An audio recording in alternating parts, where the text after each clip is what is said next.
একদল আছে আহলে কোরআন, তারা হাদিসকে বিশ্বাস করে না, এরাও পথভ্রষ্ট হয়ে গেছে। ওরা কয় নামাজ, দৈনন্দিন নামাজ 3 ওয়াক্ত। কোরআন শরীফ একা একা হাদিস বাদ দিয়ে পড়া শিখছে, ওখান থেকে তর্জমা করে মশালা বের করতে যে খুঁজে দেখে কোরআন শরীফের ভিতরে নামাজ আছে 3 ওয়াক্ত। এ আহলে কোরআন, এরা আহলে কোরআনই একটা গ্রুপ বাংলাদেশে তৈরি হয়েছে। আর একদল আছে আহলে হাদিস, তারা শুধু হাদিসই খোঁজে আর সহি হাদিস খোঁজে। সহি হাদিস খুঁজছি যাইয়া লাস্টে যাইয়া অনেক কিছুই খুঁজে পাবে না। শুধু হাদিসের মধ্যে সবকিছু পাওয়া যাবে না, এ জায়গা আবার কোরআনকে সাথে রাখতে হবে। যেমন একটা মাসালা বলি, আমি আলোচনার দিক চলে যাই। আগে, আজ থেকে 30 বছর আগেই, 30 বছর একটু দূর টাইম দিলাম, 30 বছর আগে কি প্রত্যেকের পকেটে পকেটে মোবাইল থাকতো? ছিল না।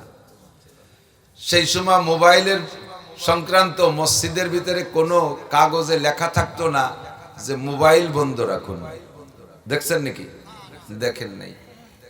ইদানিং মসজিদে এই লেখাগুলো দেখা যায় কিনা? যায়। তো মোবাইলটা কোরআন শরীফের ভিতরে কোনো জায়গা নাই, হাদিসের মধ্যেও নাই, কোরআনও নাই, হাদিসেও নাই। আহলে কোরআন আলা যদি এখন কোরআন দেখে মাসালা তৈরি করতে চান, তাহলে বলেন আপনার কোরআন শরীফে কোন জায়গা মোবাইল আছে? মসজিদে ইমাম সাহেব নামাজে দাঁড়াইছে, ইমাম সাহেব মাগরিবের সময়, মাগরিবের নামাজ অল্পক্ষণ আজানের পর, তার বেশি দেরি করে না, দাঁড়াই গেছে, ইমাম সাহেব সূরা ফাতিহা পড়তেছে, আলহামদুলিল্লাহি রাব্বিল আলামিন আর রহমানির রহিম। ইমাম সাহেব সূরা ফাতিহা, সূরা ফাতিহা হলো মুসলমানের জাতীয় সঙ্গীত। সূরা ফাতিহা কি মুসলমানের জাতীয় সঙ্গীত। আর মুসল্লি উনি তাড়াতাড়ি ওযু বানাইয়া জামাত ধরবে বিদায় যে ঢুকে দাঁড়াইছে, ওনার সে মোবাইল বন্ধ হতে মনে নাই। আর ওনার মোবাইলও বাংলাদেশের জাতীয় সঙ্গীত রিংটন। তো ইমাম সাহেব সূরা ফাতিহা মুসলমানের জাতীয় সঙ্গীত শুরু করছে, আর এর মধ্যে ওনারে কেডা যেন রিং দিয়েছে, আর ওনারটা বাংলাদেশের জাতীয় সঙ্গীত শুরু করে দিয়েছে, আমার সোনার বাংলা। জাতীয় সঙ্গীত দুইটা কি একসাথে মসজিদের মধ্যে চলবে? একটা বন্ধ করতে হবে না? তো ইমাম সাহেবকে কি বলা যাবে, আমি ইমাম সাহেব একটু কিরাতটা থামান, আমারটা শেষ হোক। কারটা বন্ধ করতে হবে, আপনারটা বন্ধ করতে হবে, ঠিক না? তাই এই বন্ধ করা একটা মসজিদে নামাজরত অবস্থায় মোবাইল বন্ধ করা একটা মাসআলা। এটা বন্ধ করা যাবে কি যাবে না? নামাজের ভিতরে নির্দিষ্ট স্থান থেকে হাত সরাইয়া নামাজ ছাড়া বাহিরের কোনো কাজ করতে গেলে তার নাম হলো আমলে কাসির। তার নাম কি? আমলে কাসির। আর আমলে কাসির নামাজ ভাঙ্গার কারণ 19টা, তার ভিতরে একটা হলো আমলে কাসির। তো ওই মোবাইল তো নামাজের ভিতরে কেউ না, নামাজের 13টা ফরজ, তার মধ্যে কি মোবাইল একটা আছে নাকি? 14টা ওয়াজিব, তার মধ্যে মোবাইল আছে নাকি? 28টা সুন্নতে মুআক্কাদা, তার মধ্যে মোবাইল আছে। এই 3 প্রকারের মাসালা দিলে নামাজ সংগঠিত হয়, তার ভিতরে মোবাইল পেলাম না, কাজেই মোবাইলটা নামাজের বাইরের কাজ। এই নামাজের বাইরের কাজ, নামাজের স্থান থেকে হাত সরাইয়া করার নাম হলো আমলে কাসির। এখন আমলে কাসিরে যায় নামাজ নষ্ট হইয়া। কাজেই আমার এই দুই কাজের এক কাজ তো করতে হবে। জাতীয় সঙ্গীত তো দুটি একসাথে শোনা যাবে না, একটা তো বন্ধ করতেই হবে, সেটা হলো মোবাইলটা। এবার মোবাইল বন্ধ করার মাসালাটা আপনি বের করেন। কোরআন যারা আহলে কোরআনের বাসিন্দা, যারা কোরআন আহলে কোরআনের অনুসারী, তারা কোরআন শরীফের কোন আয়াতের মধ্যে মোবাইল আছে একটু খুঁজে বের করেন, পাইবেন না, কোথাও পাওয়া যাবে না। এবার কোরআন আহলে কোরআন আল্লাহরা পাইলেন না, আহলে হাদিস যারা শুধু সহিহ হাদিস থেকে মাসালা বলতে চান, আপনিও খোঁজেন তো বুখারী শরীফের কোন জায়গা মোবাইলের নাম লেখা আছে। আই ক্যান চ্যালেঞ্জ, বুখারী শরীফের কোন জায়গা মোবাইলের নাম নাই, মুসলিম শরীফেও নাই, তিরমিজি শরীফে নাই, আবু দাউদ, নাসাই, ইবনে মাজায় নাই, কোন হাদিসের কিতাবে মোবাইল নাই। আছে? কথা বলেন। আপনারা বললেও বলতে পারবেন নাই, কারণ সে আমলে মোবাইল ছিল না, মোবাইল নাই। তাহলে এবার আপনি মোবাইলের মাসালা হাদিসের মধ্যে বের করেন, কোথায় পাবেন? শুধু হাদিসের পর আমল করতে গেলে আপনি এই মোবাইল বন্ধ করতে হাদিস খুঁজে পাবেন না। শুধু কোরআনের পর আমল করতে গেলে এই কোরআন মোবাইলে বন্ধ করার আয়াত কোন কোরআন শরীফের কোন আয়াতের মধ্যে খুঁজে পাবেন না। এবার দুইটাকে মিলানোর পরে ওর মধ্যে থেকে মাসালা বের করা যাবে। কষ্ট হচ্ছে নাকি? সমস্যাটা একটু ছাড়াই দিয়ে গেলে কেমন হয়? ভালো হয় না? ছাড়াই দিয়ে গেলে ভালো হয়। এখন কয় তাহলে আপনি কোন কোরআন আর হাদিস দুটিয়ে মিলিয়ে কোন জায়গা আছে মোবাইল? এবার আমি কোরআন আর হাদিস দুইটা মিলে খুঁজে বের করার চেষ্টা করব, এটা আপনি পারবেন না। এটা বের করবে কারা? হাক্কানি রব্বানি সাহেব আলেম ওলামাই কেরাম, যুগের বড় বড় ওলামাই কেরাম যারা আছে তারা বের করবে। এই ফতোয়া আপনি দেবেন না। সাত দোকানে বসে এই মশালাই আমার কাছে একজন জিজ্ঞেস করছে, হুজুর নামাজের মধ্যে মোবাইল বাজে উঠলে কি করতে হবে? তা আমি ভাবতেছি যে এর জগৎ তো পণ্ডিতের জগৎ, টুয়োটা কইলে তো মানবে না, কাজে দলিল দিয়ে কইতে হবে। দলিল খুঁজতেছি, কোরআন শরীফের মধ্যে দিয়ে গুল্লি দিয়ে আসলাম, পালাম না।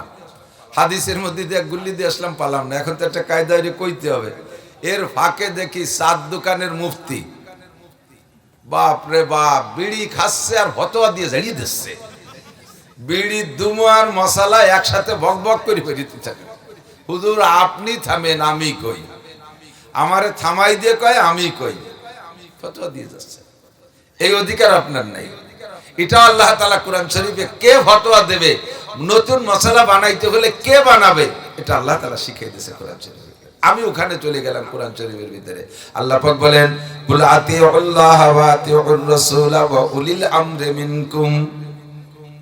আল্লাহ পাক বললেন, কোরআন আর হাদিসের কথা আল্লাহ নিজেও কোরআনের মধ্যে বললেন, কুল আতিউল্লাহ, তোমরা আল্লাহর হুকুমের অনুসরণ করো, ওয়া আতিউর রাসূল, আর রাসূল পাক সাল্লাল্লাহু আলাইহি ওয়াসাল্লামের কাজ ও আদেশের অনুসরণ ও অনুকরণ করো।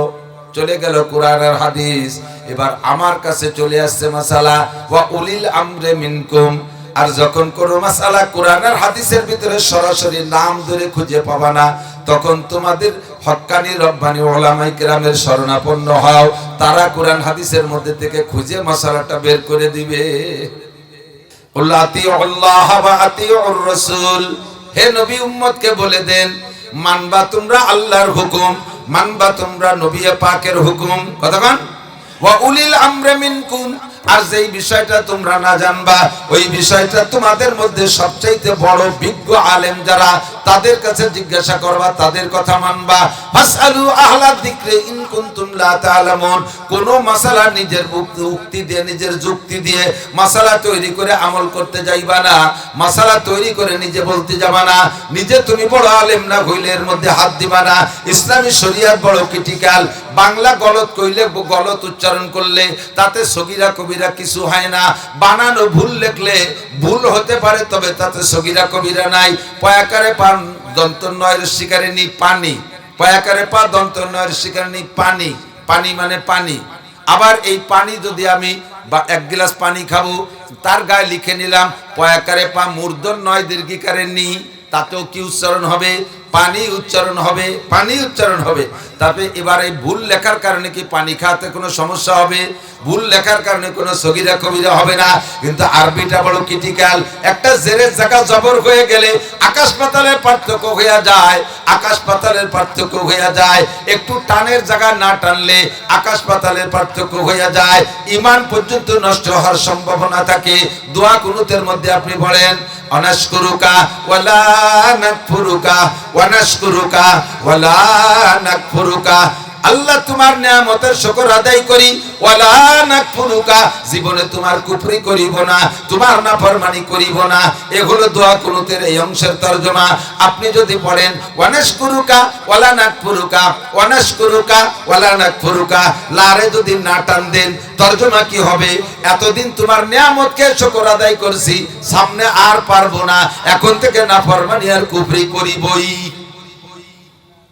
লারে টানা আর না টানার ভিতরে এত বড় পার্থক্য হয়ে গেছে। কুল ইয়া আইয়ুহাল কাফিরুন লা আ'বুদু মা তা'বুদুন।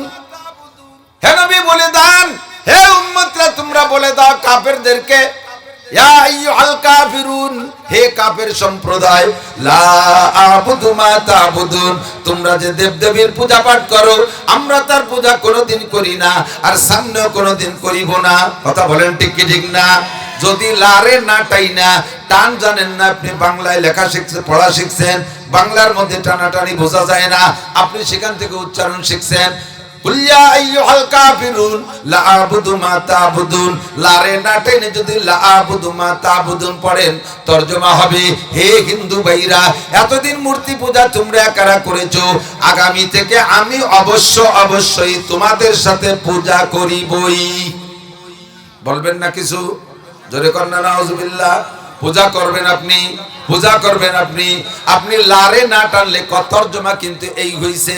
এবার হয়তো আপনি বলবেন আমি যদিও লারে টানি নাই, তর্জমা যদিও ভুল হয়ে গেছে, লারে না টানার কারণে তর্জমা ভুল হইছে, তাই বলে কি আমি মূর্তি পূজা করতে যাই নাকি? তা আমি মুখে একটু ভুল বলছি, অরিজিনাল তো আমি কোনোদিনই মূর্তি পূজা করতে যাব না। তো এই ভুলে আমার এভাবে মুশরিক বলবা কেন?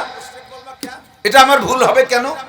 যদি এই জায়গা আপনার ভুলটারে স্বীকার না করেন, এ ভুলে আমার কি ভুল হবে, এই ভুলটা ভুল হবে না, তাহলে আপনি আসেন আর এক জায়গা বাংলায় দিয়ে আপনারে বুঝাই দেই। মা আপনার মা হয়, আমাদের সকলের মা মায় হয়। বাপের মধ্যে সন্দেহ থাকলেও মার মধ্যে তো সন্দেহ নাই। মার পেটেই জন্ম নিছি, বাপের মধ্যে সন্দেহ থাকলে মার মধ্যে সন্দেহ নাই। মা আমার মা হয়, আগেও মা, আইজো মা, ভবিষ্যতেও মা। এমনি মোহাব্বত করে বাবি করে ডাক দিলেন, বুঝেন এই কথা? মা তো মাই হয়, মা কি আর কিছু হয় নাকি?